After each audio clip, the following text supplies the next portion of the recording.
Welcome to the party!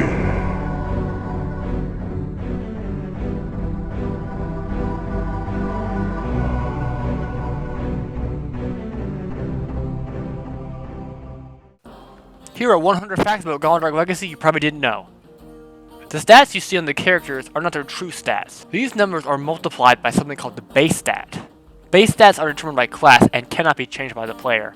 In short, base stats keep the characters unique. Let's say that we have a warrior and an archer both at level 99 with 999 speed.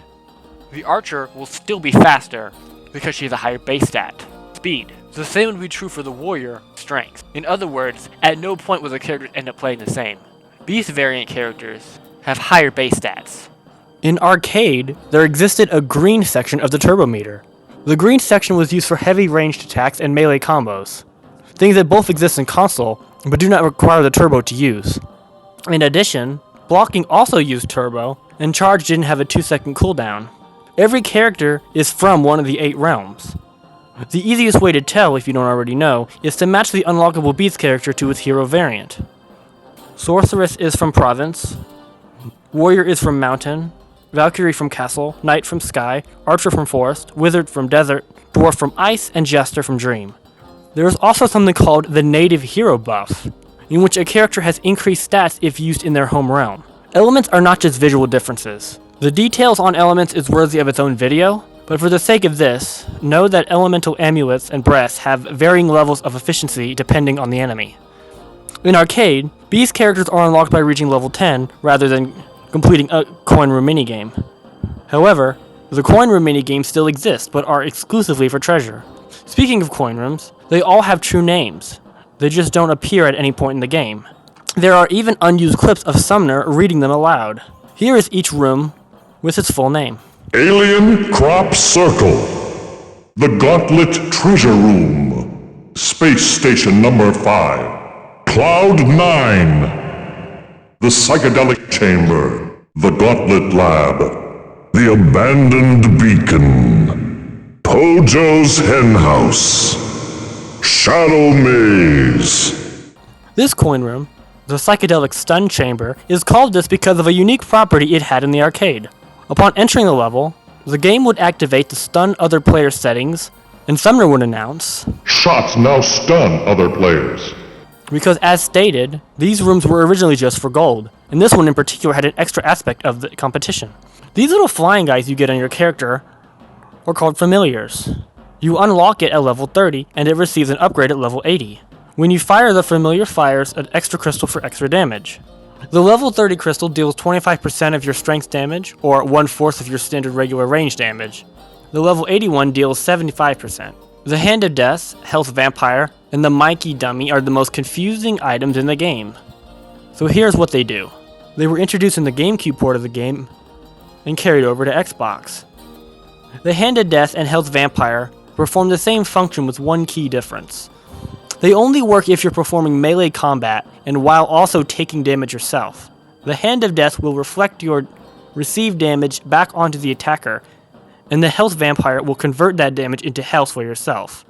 Both items are relatively useless, but that is what they do if you're curious. The Mikey Dummy is the most useful of the new items. When placed on the ground, grunts will target it instead of you, allowing you to destroy generators uninterrupted. It does not work on generals, golems, or gargoyles. Mikey is spawned and despawned with the inventory, and has a certain number of health. He will remain in your inventory until that health is depleted.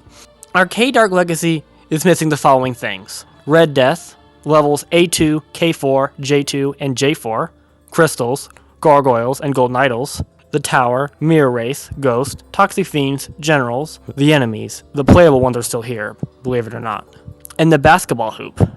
There are a few other differences, of course, such as the game using boss keys instead of boss shards. By increasing the difficulty, you increase the speed of the enemies, enemy spawn rate, and the damage of enemies. While console has 3 difficulty modes, arcade has 8, but you have to own the machine to change it. In the arcade version, the haunted house has these 3 pictures of the developers: KJ Holm, Mike Howley, and Mark Pierce. All 3 were swapped early in development for the console port, as no remnant of them exists in the 0.37 build. There is an unused character in the game files we refer to as Old Thor. This character is a rather high-res Warrior model, believed to represent the original warrior character, Thor, from the Flanagan Gauntlets. This character has since been repaired and implemented by CyberNomadic's 1.3 patch for GameCube. If you spin in a portal counterclockwise and step out before you transport, it will freeze. This is not a bug, this is a feature. Interestingly, all players have to do it or it won't work. Ever wonder why all the secret characters have 3 letters and 3 numbers? Shocker, it's because of the arcade. Players insert their initials with 3 spaces, as well as a 3-character number password. To play as a secret character, you needed to put in a certain initials with a certain password in a certain player slot. While the initials and password sections were merged into one 6-character name slot space for console, the codes remained the same.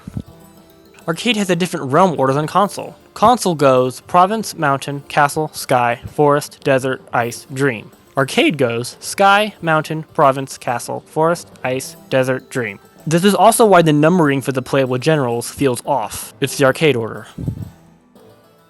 It took until Console Dark Legacy for deaths to automatically wake up if you opened a chest containing him. Before that, you could just kinda walk away.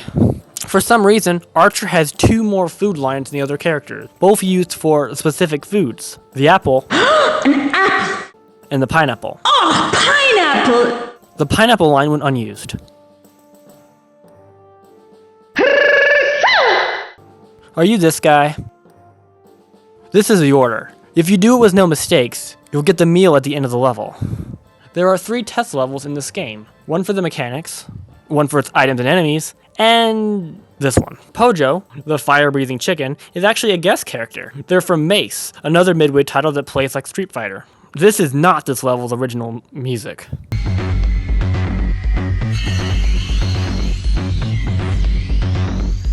The original sounds like this.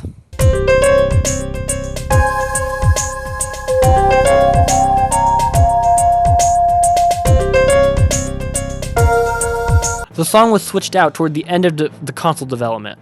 Sounds kinda familiar. If 2 players grab a keyring at the same time, it splits. You have to time it perfectly, meaning it's much easier to do on open chest. Your character's ranged attack speed is not affected by the speed stat. It is determined by class and cannot be changed other than collecting the extra speed item. Speed primes like Archer and Jester fire the fastest, and melee primes like Warrior and Dwarf fire the slowest. Pojo cannot eat chicken, it turns to poison. In the console version, the Forest Realm's difficulty status is completely broken. This has many side effects, the most noteworthy being the Spider Queen XP grind strat. Upon each defeat, the Spider Queen guarantees at least 2 levels gained each time. This is a result of this bug. This exists in all console builds, but was patched in Epic's Forest Realm patch mod. As enemies take more or less damage towards certain elements, so do the playable characters. While with enemies, they take more damage from their element, for playables, it's the opposite. Knight, being a lightning character, would take more damage from light-based attacks, and least damage from lightning-based attacks. The opposite would be true for a lightning enemy, such as the Plague Fiend. While the Ice Domain's Golem is the iconic polar bear, in PS1 Legends, the Ice Domain had an actual golem. There are 2 sets of unused voice lines that every character has. First, the victory lines. Yeah! Enemy vanquished. Yahoo! Huzzah! These played in Arcade Legends when a boss was defeated, but had no use in Dark Legacy. Despite that, the Dark Legacy characters, like Knight and Jester, still have their own versions of these lines. Then there are the stumble lines. Do not slow me down! What pace is this? You're really in the way here. Move your butt. These never appeared in any build, but were likely to play if you ran against another player long enough, causing them to stumble. One of the sound engineers told me he had programmed a button combination into the PS2 build that causes everyone to have chipmunk voices. However, he has since forgotten the combination and we have yet to rediscover it, but we're pretty sure it's in there. Every character uses elemental attacks of the element that matches their home realm. Changing the color of the character does not affect their element, just their player model. A common misconception is that Sorceress deals acid damage due to her green effects, and one of her moves being called Acid Rain. but she actually deals light damage. She just uses a different visual effect due to her lore as a necromancer, using a darker variant of the light element. When creating a character, pressing action without any characters will generate a random name in the space. All of these names are people featured in the credits of the game. While PS2 is considered the best build in terms of stability, there is one big flaw. Loot bags can fly over edges. This was patched in GameCube's Rev Zero, but that build brought forth a whole bunch of bigger problems. Probably the most infamous bug in Gauntlet Dark Legacy is the phantom inventory slot. You might have noticed once you pick up an item and you don't have access to it, and never will. It means it was placed in your 11th inventory slot, which is completely inaccessible. This was patched in CyberNomadic's 1.3 patch. Certain items are not purchasable in the shop. 5-way shot, gold invone, and the Pojo egg, to name a few. But did you know all these items have shop icons?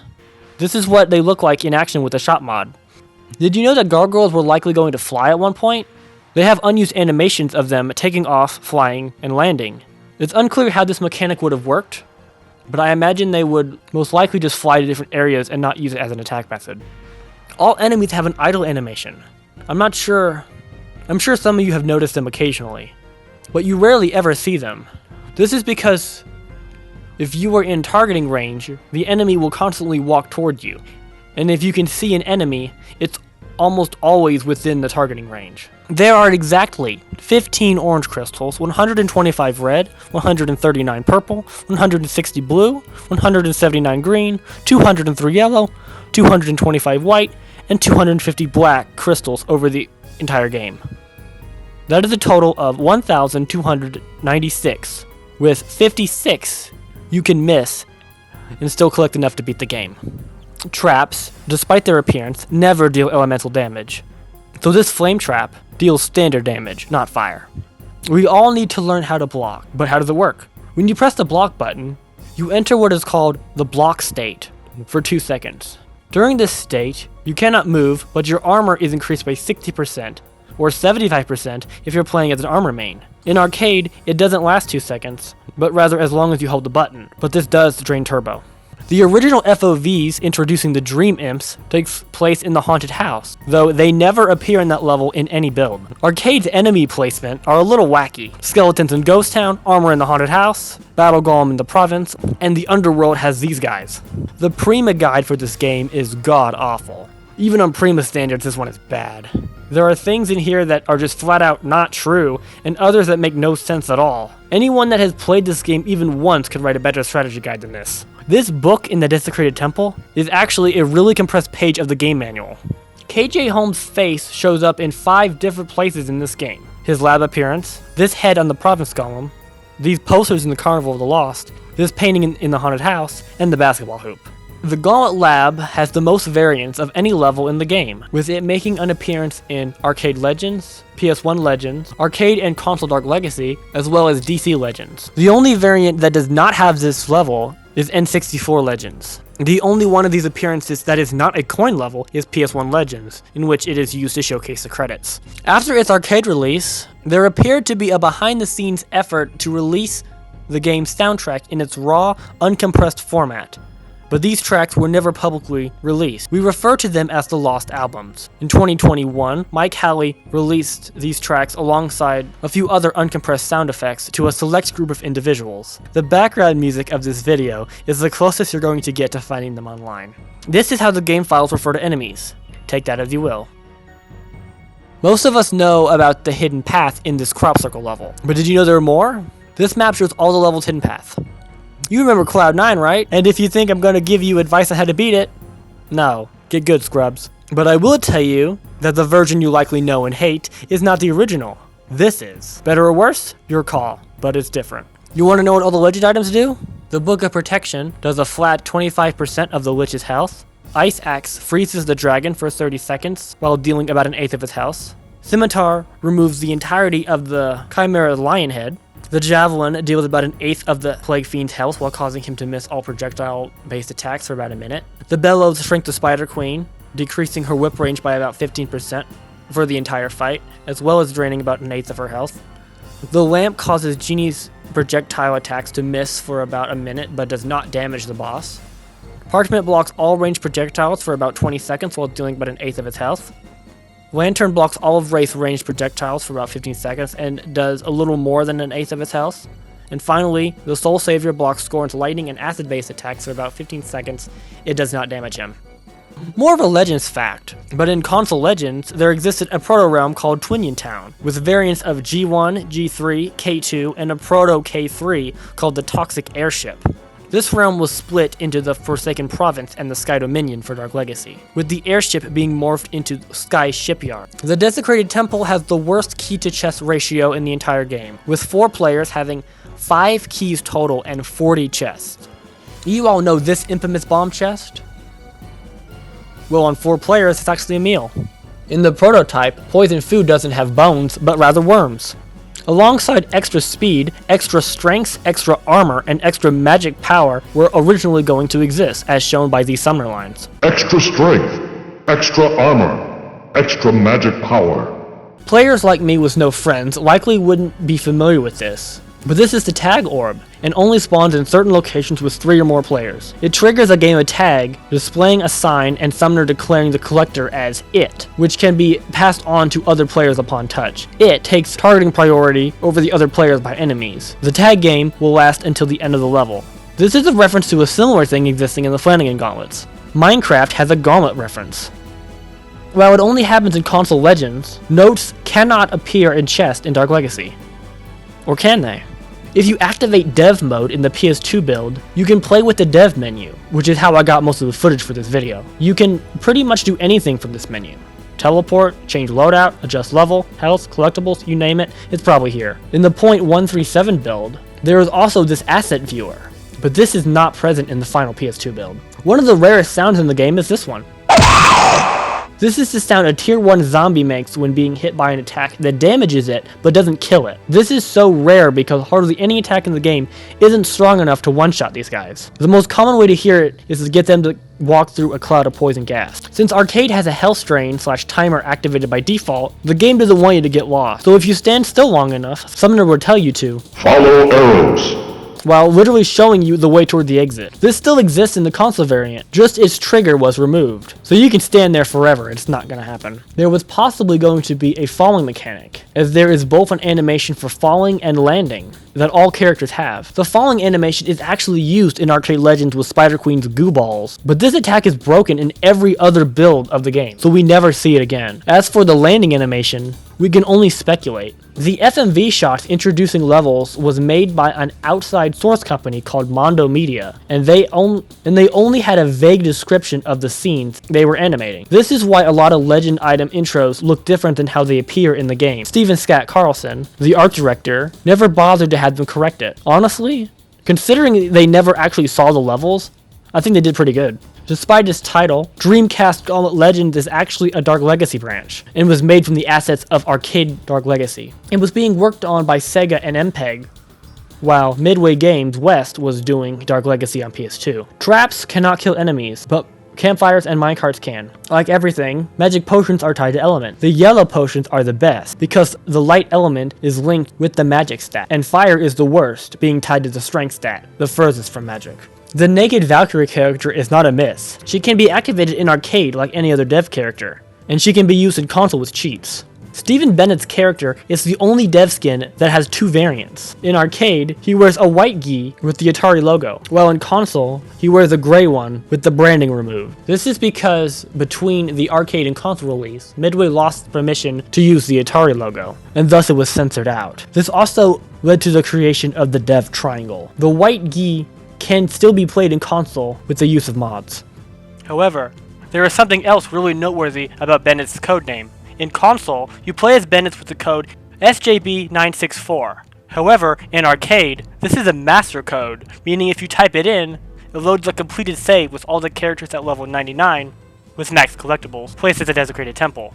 To play as Bennett's character in arcade, use code SJB742 with blue and select Knight. When exporting the character's codes to console, it looks like they copied Steven's master code by mistake, instead of his character code. The Arcade Realm Select still exists in console, as level L2. It's completely broken, but can be loaded in an external viewer. Trying to load it in the game causes an instant crash. The Shadow Race is one of 3 entities that is weaker to an element that is not part of its realm. The Dream Realm is an acid realm, and the rule would say that Wraith should take the most damage from acid attacks, yet he takes the most from light. Leave it to Dreamworld to break the rules. The other 2 entities are the lion and snake heads on the Chimera. You can use 2 dwarfs to clip through thin objects. This includes wing and realm gates. The 4 colored themes of the characters are not actually 4 themes, they are 8. Basically, half the characters use the theme of one of the realms, and the rest use the other. Here's a breakdown. If you break Garm's arms and stand right here, he cannot hit you at all. The strongest grunt type enemy is Garm's spirit spawns. Including only generator entities, the strongest is the Dream Mirror Race, particularly the Underworld variant. If you use the dev menu and place the zone select over S5, you get the darkness effect from that level. Note, it also brings the timer, so you'll only get about a minute or so before the zone refreshes. But it makes good for shots. And hey, you can complete other corner rooms with it, so that's a plus. You get more XP if you use your character class correctly, meaning Archer and Jester get more XP from ranged kills and less from melee, while Dwarf and Warrior are the opposite. Knight and Valkyrie, being the balanced classes, have a flat rate, so no matter how you kill, it's the same. And magic classes get less from melee kills and more from magic kills. 2-player combos give more XP than any other attack. Both the kills and XP are given to both players, so use them, especially if you have a good one like Supercharge. The Desert Realm and the Ice Domain are the only realms with custom chest barrels and switches. Reflective Shield blocks any and all projectile-based attacks, with the exception of Armored Scorn's gauntlets. The Forsaken Province is the only realm with all 3 generator variants being floor variants. Inversely, the Ice Domain is the only realm that uses a wall generator for its ankle biters. Some people would argue that the Archer is OP, but what if I told you she used to be even more powerful? This is what Double Bow looks like in 0.137 when combined with Super Shot. This is how fast you can kill the Wraith with this move.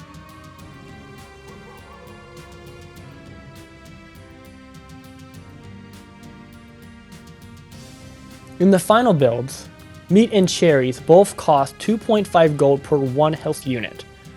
In the prototype, this is not the case. Instead of 2, 50 gold will buy you 1 cherry, and meat cost 500 gold each, making both of them cost 5 gold per 1 health unit. In other words, food is twice as expensive in 0.137. While the Legend Group Beast characters share the same ranks as their human counterparts, the Dark Legacy group has custom rank titles. My personal favorite is Hyena's level 80 and 90. Green Hyena is now a level 80 wise ass. The arcade maps have a higher contrast. The Archer's Familiar is not a butterfly, but a fairy, and he even has a name. More so a Midway reference, some of the devs that worked on Gauntlet decided it would be funny to incorporate Mike Howey and KJ Holm in their next title, Dr. Muto, as the fish in his tank. These 2 did not work on this game. The Japanese PS2 port, despite its HD font, is the worst build of all. It crashes, bugs, breaks, and is borderline unplayable at times.